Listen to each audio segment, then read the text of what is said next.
Jeju mit meiner Frau. 3 Tage, wenig Gepäck. Unser Hotel in Seogwipo gehört Korean Air.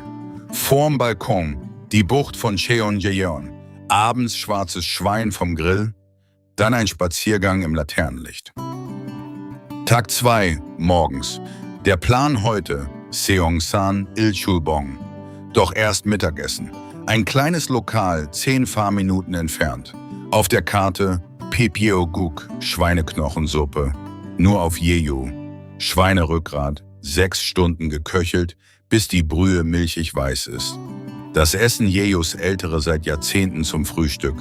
Keine Fertigwürze, kein Glutamat, nur Tiefe aus den Knochen. Reich an Calcium und Kollagen. Solide Basis vor dem Aufstieg. Plastikhocker, keine englische Karte, mehr Einheimische als Touristen.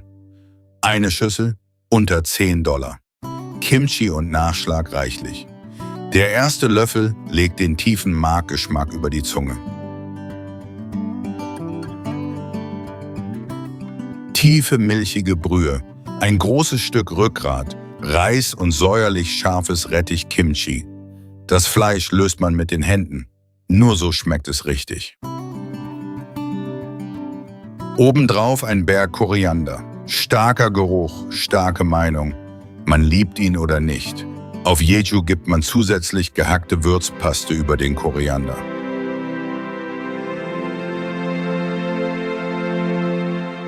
Seongsan Ilchulbong, wörtlich Sonnenaufgangsgipfel. Vor rund 5000 Jahren traf Magma in der flachen See auf Meerwasser und explodierte. Die Vulkanasche erhärtete zum Tuffkegel, den man heute sieht.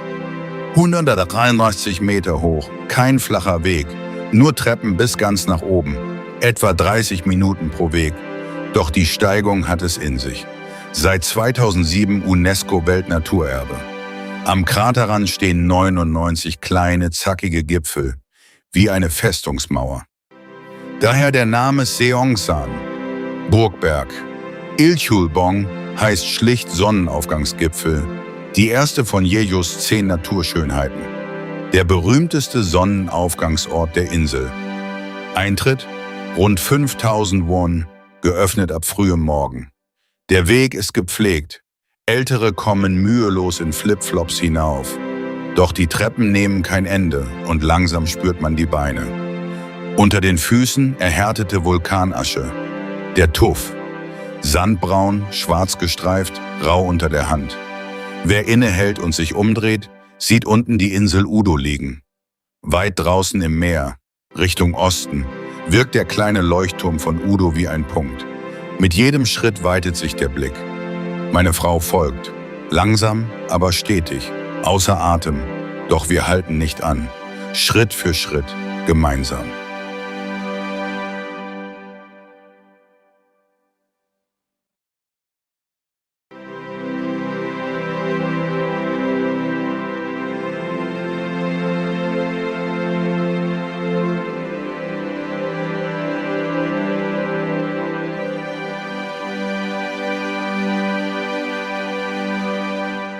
Noch etwa 50 Meter bis oben.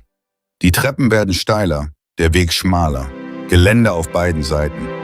Wer sich abstützt, hat es leichter. Manchmal muss man sich an entgegenkommenden Wanderern vorbeizwängen.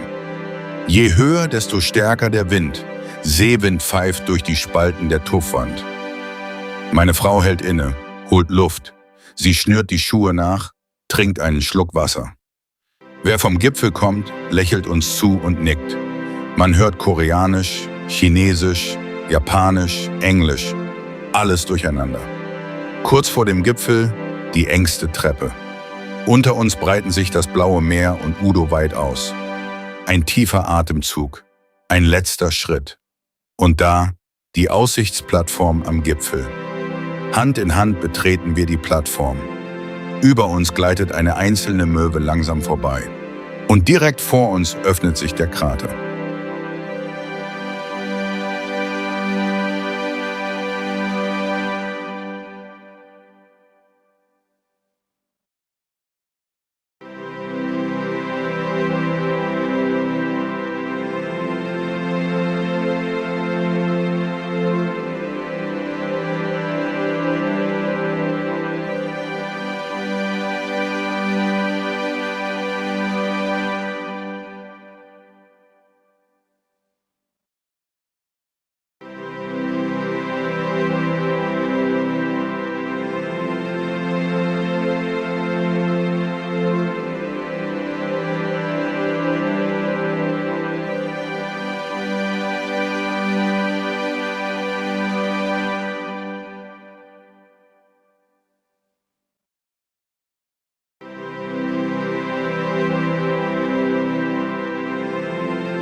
Wir haben den Gipfel erreicht.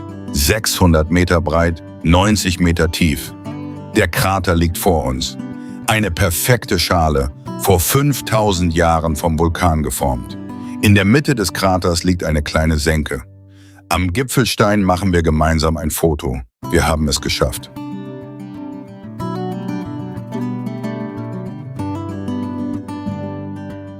Dann denselben Weg zurück. Bergab fühlen sich die Beine noch schwerer an als bergauf. Schritt für Schritt, sachte, schonend für die Knie. Beim Abstieg sieht man, was einem beim Aufstieg entging.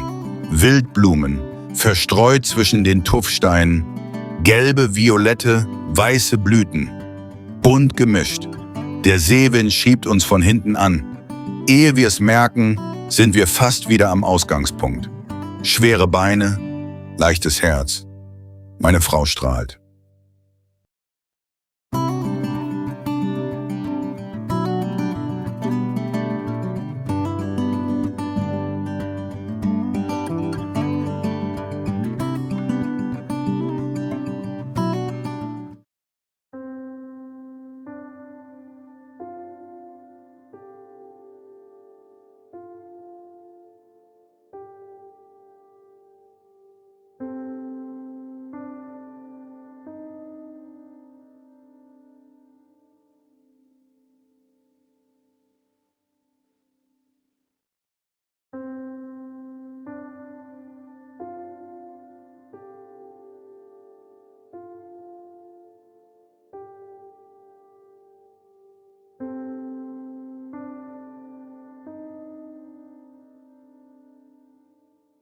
Abendessen.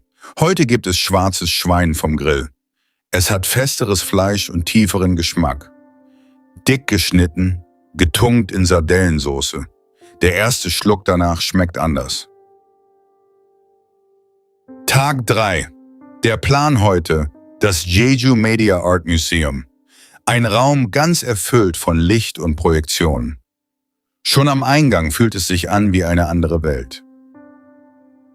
Wände, Böden, Decken, alles voller bewegter Bilder. Weite Naturlandschaften, erschaffen aus digitaler Projektion. Wasserfälle strömen, Blumen blühen, Sterne regnen herab. Meine Frau genießt jede Minute. Langsam treiben wir von Raum zu Raum. Wir verlieren jegliches Zeitgefühl.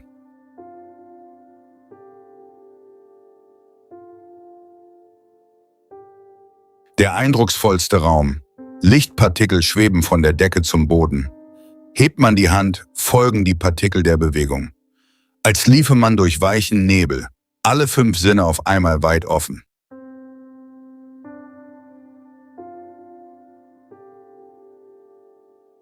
Wir verlassen das Museum, steigen zurück ins Auto. Über die Küstenstraße zurück zum Hotel. In der Ferne vertieft sich das Abendrot über dem Meer. Ein paar Fischerboote liegen verstreut am Horizont. Weit landeinwärts ragt der Hallasan als Silhouette auf. Selbst das Spiegelbild in den Autoscheiben wirkt wie ein Gemälde.